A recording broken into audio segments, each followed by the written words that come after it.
For our warm-up this week, we have 4 exercises. The first exercise is going to be our A skip. Okay, drive those knees nice and high, chest up, using our arms as well. Our second exercise is going to be a star jump. Okay, make sure we fully extend the arms out and the legs out. Third exercise, we're going to jump out, squat down, touch the floor, jump back in.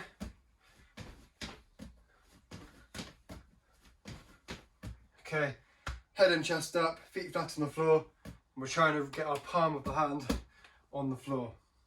Fourth exercise, it's going to be our shoulder taps, back nice and straight, hands underneath our shoulders,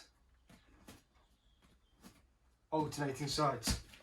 Okay, so you're going to do those 4 exercises. You're going to do 25 reps of each, then 20 reps of each, then 15, then 10, then 5, okay? We have a 5-minute timer to try and get all those exercises.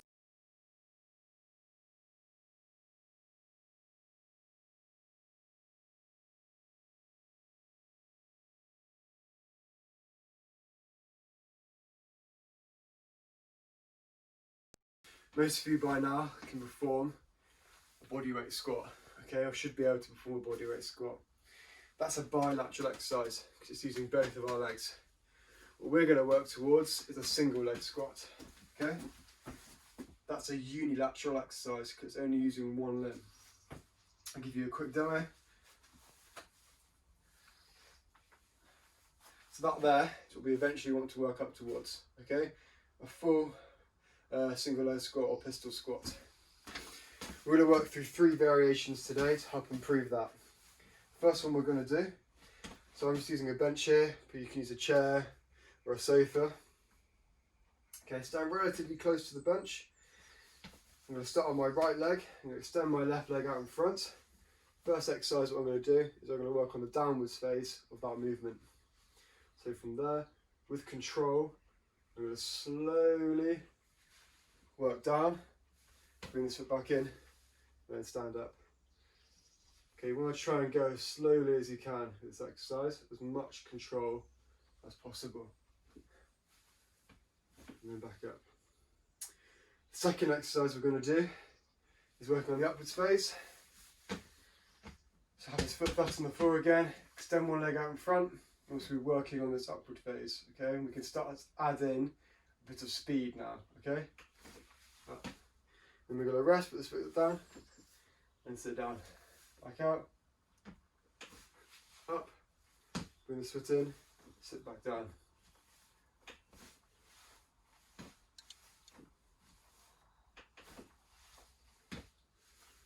Okay, the third exercise, you're just going to be putting that movement all together. Okay, so extend this leg out, control on the way down, bit of speed on the way back up.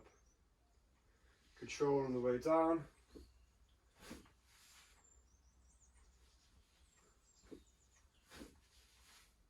And eventually we'll be able to work up to performing a full pistol squat. Okay.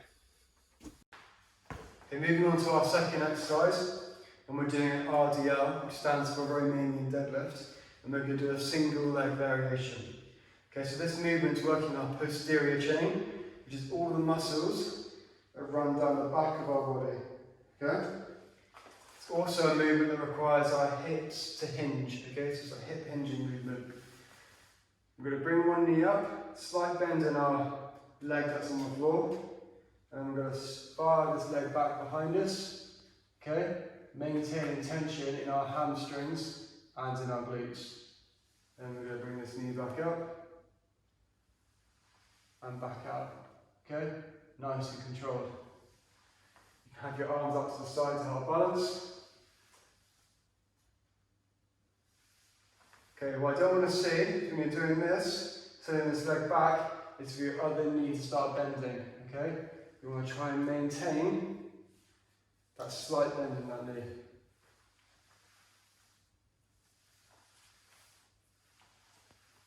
Okay, so that's our first variation. Our second variation, we're just going to add some load. You can use a book or a towel, whatever you have. We're just using a yoga block.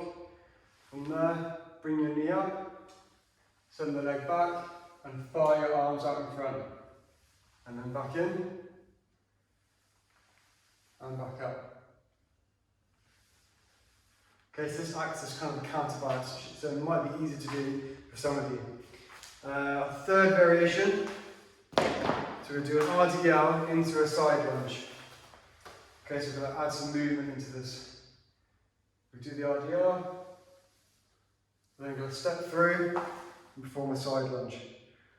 When we're doing our side lunge, okay, we want our feet to both be pointing forwards and for our knee to be over our foot, over our ankle as much as possible. Give you another demo. From there, send that leg back, step through into that side lunge. Try thinking about sinking your hips back towards the wall behind you. Okay, so imagine you're trying to sit down onto a chair. Then we can step back up and reset.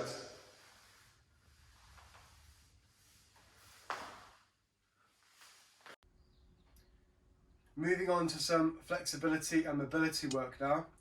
So I want everyone to go on the floor. We're going to work on our hip mobility, especially our internal hip rotation. I want you to get into this position with our toes off the floor, heels on the floor, chest up, so keeping a good posture. Put our hands out in front. We're then going to internally rotate our right knee while externally rotating our left one all the way over until we get into this 1990 position, okay? From there we can put our hands on the floor and we're going to lean forwards, pulse over this front foot and back up and back down again, then back up. Then we're going to rotate back up to the centre, so externally rotating this leg all the way around, back to the centre, and then we're going to go the other way, okay? So rotate over. From there we're going to pulse down. You don't have to use your hands if you don't need to. If you want to, you can have them there to help. Looking forwards, 2 pulses, and then back to the centre. Okay, so I want you to spend 60 seconds doing that. Then we're going to go into our adductor stretch. Hands flat on the floor, we're going to bring one leg out to the side. Keep it in line with our front knee and keep this back leg straight on the floor. And from there, we're going to hold this stretch for 60 seconds. To make it more intense, we can drop our elbows to the floor. We can take the leg out even further. We can reach over to one side. Okay, we can also add in some movement here. We can pulse forwards and then pulse backwards, okay? 60 seconds here. And then once you've done that, we'll change sides and do 60 seconds on the right.